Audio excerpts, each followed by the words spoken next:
Tafuta kila kitu kwenye maisha, lakini usitafute kifo wala upendo. Hivi ni vitu vinavyokuja vyenyewe. Katika maisha kuna mambo ya mwanadamu anaweza kutafuta kwa juhudi zake mwenyewe kama pesa, elimu, kazi, mafanikio na ndoto zake, lakini kuna vitu viwili ambavyo havihitaji kufukuziwa kwa nguvu sana: kifo na upendo, kwa sababu vyote vina muda wake na huja bila kualikwa. Kifo hakihitaji kutafutwa kwa sababu ni sehemu ya maisha ya kila mwanadamu. Kinaweza kuja muda wote na kwa yoyote ule, bila kujali ana utajiri gani au ana nguvu kiasi gani. Ndio maana mtu anapaswa kuishi kwa hekima, kufanya mema na kuthamini kila siku anayopata. Upendo nao ni kitu cha pekee.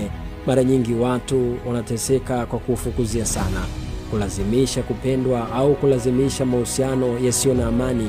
Lakini upendo wa kweli hauji kwa nguvu, huja kwa wakati wake, kwa mtu sahihi na kwa namna ambayo hata kutarajia. Tusikimbilie mambo ambayo muda wake bado haujafika. Wakati mwingine unapambana kutafuta kitu kwa nguvu sana, kumbe kinahitaji tu uvumilivu na muda. Pia unatukumbusha kuishi maisha yetu vizuri, kupambana kutafuta maendeleo, lakini tusipoteze amani ya moyo kwa kufukuza mambo ambayo yapo nje ya uwezo wetu. Kwa kifupi, maisha yanahitaji juhudi, lakini pia yanahitaji subira na kukubali kuwa si kila jambo linaamuliwa na sisi. Mengine huja yenyewe pale muda wake unapofika.